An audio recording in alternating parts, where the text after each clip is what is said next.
皆さんこんにちは。ナビゲーターの溝渕俊介です。東急シアターオーブがお送りするオーブトーク。今回はウエストエンド、ブロードウェイ、ヨーロッパと国境を越えて世界中で活躍するミュージカルスターお二人をお招きしました。ブロードウェイ、ウエストエンドでウィキッドのエルファバ役、カムフロムアウェイではアメリカンエアライン初の女性機長役を演じられたレイチェル・タッカーさん、そして同じくエルファバ役と映画アナと雪の女王オランダ語吹き替え版のエルサ役としてアカデミー賞の授賞式にも出席され歌われましたウィレマイン・フェルカイクさんです。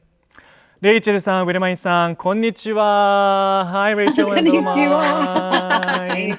こんにちは。まずはじめに日本のミュージカルファンに向けて簡単に自己紹介をお願いしたいと思います。So to kick off, will you please introduce yourselves briefly to the Japanese fans, starting with Rachel? Hello, konnichiwa, Japan. It's Rachel Tucker here. I am currently residing in London with my family after a very short stint on Broadway.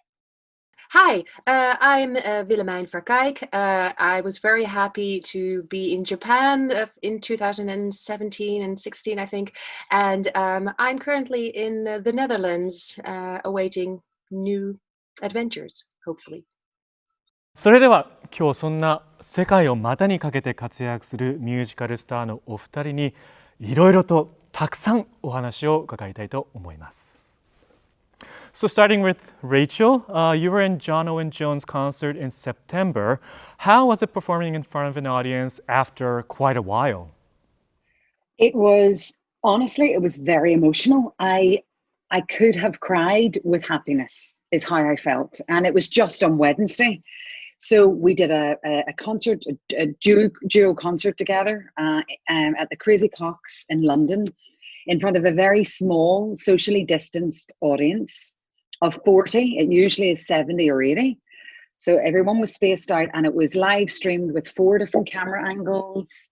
And we had such an amazing evening, singing incredible duets and solos together. And it was just, I honestly felt like a relief, like I was home. I'm used to singing at home now in front of my husband only and my son, and they're sick of listening to me. So it was nice to get a round of applause from a real audience on Wednesday evening. It was so special. So Willemjin, I hear that you had a concert too in July? Yes, we were so lucky, me and my husband and our friend Mark, a pianist, to be invited at a theater in Amsterdam, where we could do 12 concerts for people. First it was 100, and then they were allowed, 1.5 meter distance. So and we were just having a 1 hour concert and then 2 concerts a night, just singing. I was actually telling the story about how I lived the past months, past weeks with all these emotions, and just telling the story, and adding to that, I chose some beautiful songs, and it was a very, very lovely evening with so many sweet people in the audience. It was actually just a gift to us to be able to be back in the theater. As a Dutch-German Elsa for Frozen, we saw you perform at the Oscars last year in 2019. How was it performing with Elsas from all around the world? That was so amazing. It was just so interesting to see all these different Elsas from different countries, different cultures, but they all had the same experience. It's a little bit like all the Elphabas around the world. Everyone just knows what you're going through, what you have to do, how hard the job is actually. And it was just so amazing to meet all of them and to sing this wonderful song on the big Oscar stage. So it was a very, very good experience. Okay, so this is a question for both of you. Aside from the reactions from the audience, what is the difference between Broadway and West End? Well, my memory of the difference is I feel that the audience in London are more quietly reserved, more quietly appreciative than in America. In America, they love talking to neighbours. They loved in the theatre. It's very much they'll talk to the person beside each other. And in London, they don't do this. So therefore, the atmosphere within the audience before the show starts is usually different. It's more quiet, more reserved in London. Whereas America, the buzz in the audience, because everyone chats to each other, is more buoyant and bright. And therefore, it can help actors on stage to feed off the audience's energy more so in America. It feels more buoyant. Yeah, and is also apart from the audience, what I experienced is that for on Broadway, there's just you need to have like a half-hour call, so there's just 30 minutes before you can come into the theater. So it's very hard to meet up with your fellow colleagues or getting to know them, and that's actually in London you come into the theater, it's a lot sooner, and maybe you meet each other beforehand or you meet each other after to go for a drink. Not that I ever did that as Alphaba, but still, there's just a little bit more you get to know your colleagues a little bit better in London than you do on Broadway. It's just it's a bit different it's a bit more difficult to really getting to know your colleagues. Was my experience. Yeah, me too, actually. Yeah. やっぱりそのニューヨークブロードウェイとウェストエンドでその同じ英語圏でもそういった違いがあるんですね。ありがとうございます。So the next question is, since both of you have been playing major roles in various countries, what is the secret of winning the main characters, crossing borders beyond languages? You start, Rachel. Well, yeah, okay. Well, for me, I mean, I think that's a really deep and great question, because I don't think I've asked myself that question, Sean. As a young performer, I started out thinking my dream role and goal would be to play to a West End theatre. So I'm from Ireland, which is just beside England. I travelled when I was a teenager to go and study and hopefully be in the West End. And then when you get to the West End, you get to that standard and that level, and you're like, wow, I've done it, I'm here. And then you kind of go, oh, wonder what would happen if Broadway was to happen, like an absolute dream. And then you get to Broadway and you think, what? Did my dream just come true?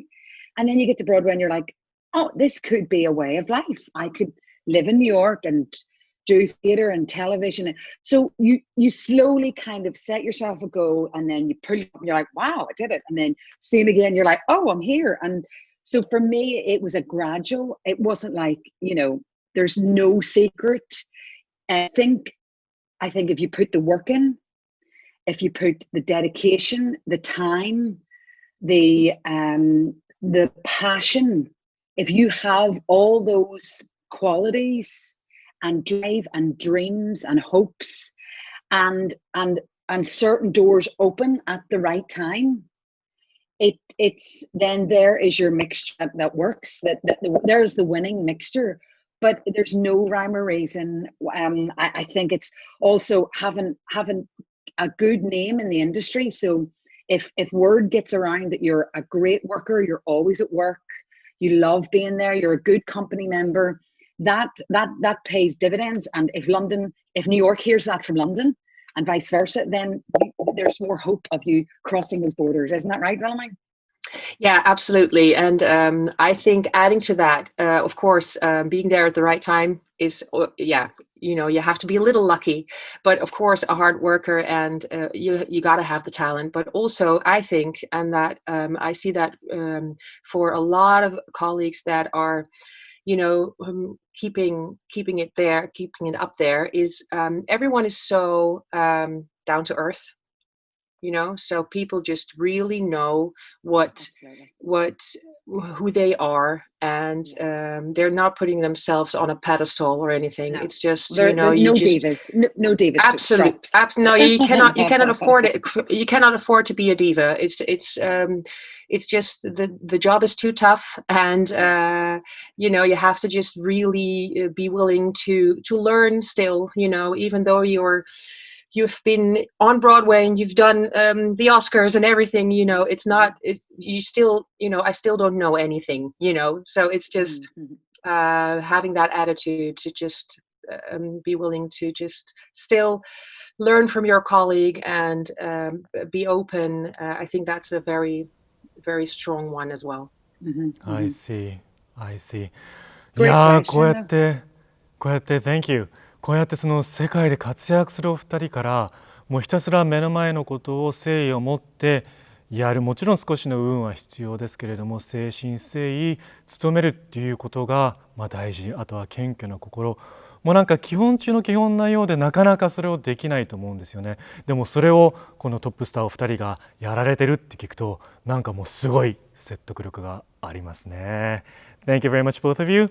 So moving on to the next section、続きましてお二人が今まで演じられた役柄や作品について伺いたいと思います。So, as we have been speaking about Wicked, I'm assuming Wicked had a big impact on both of your careers. What is your biggest memory, or what do you remember the most about Wicked? Oh gosh, I've got so many memories. Do you have all day? Oh, exactly. Yeah. No, Wicked for me was the best thing that's ever happened to me. I mean, for me to have gotten the main role in Germany and then playing the European premiere, and then going from there to Holland, and then going to Broadway, and then going to West End, and having received all these amazing chances, and meet the most amazing people, and it has been such an amazing adventure, and you get to know yourself a lot, and sometimes there are highs and sometimes there are lows, but you get up and you just get stronger and stronger and stronger, and I'm just so grateful to having gotten this chance, and Wicked is it is in my heart and will never leave. A gift. It is, absolutely. Well, I mean, I like when you just rhyme off all those places and in a different language, in a different country, different cultures, you're like, it's like to be inside your brain for like 10 minutes must be like a whirlwind. I don't know, like the opportunity that Wicked and other shows have given you, and you're so lingual. I can't even speak English. Yeah. You're just so, just so many lingual. Yeah. It's it's astonishing. I just have to say that. It's just, you're such a queen of musical theatre, and I look up to you so much. I just adore what you do. No, thanks. But you've experienced honestly, that as really well. You've it's just going from the West End to Broadway is it's, even though the language is the same, the accent is different, and the way of playing it, and adjusting to the habits and everything. That's a little bit what you do, and that's it's a little bit, as I said, coming to Japan and just wait and see what happens and how people respond, and see, okay, how can I adjust? That's just how I've done that. Yeah. And that's another good answer to the last question. How do you get from country to country and job to job, and because you navigate so well, I think. I mean, in London, they just celebrated their 14th birthday yesterday, and there was lots of photographs and sharing memories on Twitter. And I took over from Alexi Kadim. I was the third Elphaba in London, and I stayed for 3 years. They couldn't get rid of me. I loved it so much. I think my favorite memory was the first time I flew in Defying Gravity to an audience that just went absolutely nuts. And then getting the call to say they'd love to have you on Broadway was probably the next biggest, after having a son, and he was 2.5 when I did it on Broadway. So it was really, really extra hard work. But just to achieve those things with a family, with my family, thankfully, and to say I played Elphaba on Broadway is just like a dream come true. I see, I see. やっぱりお二人ともウィキッドっていう作品はもう二人の人生にとってとても大きな出来事であることがよくわかりました。So another question about Wicked. So Wicked, as you know, is a hit musical worldwide, even in Japan, and the Japanese audience loves Wicked. And I think the reason why they love the show so much is because of a lot of factors. For example, the beautiful music, obviously, the friendship between two women, and the strong messages to believe, for example, to believe in yourself. So when you both were playing Elphaba, what was the message of the show, or any part of the show you resonated with and you treasured with? Was there a certain message in the show that you thought was really close and dear to you? Well, in the beginning, because after a while you know what the show means to a lot of people, and how it helps them, and how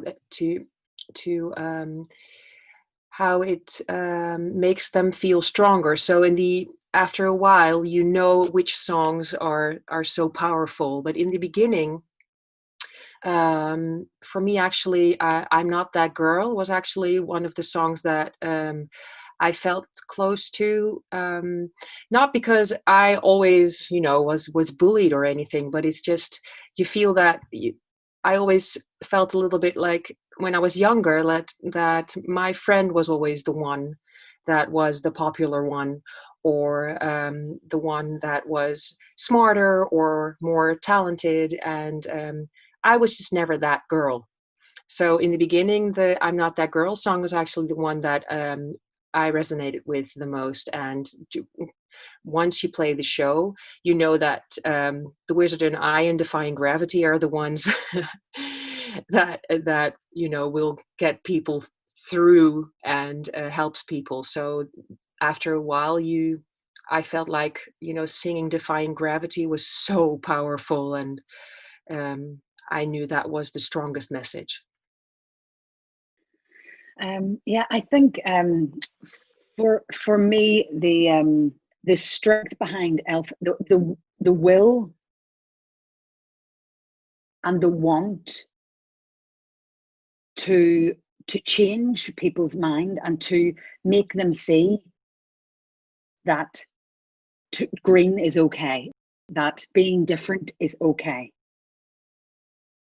Trying to get that across, it can make me. It actually nearly makes me cry now thinking about it. The will the want that she wants to stand up for people who are in a less position of society, just like she is.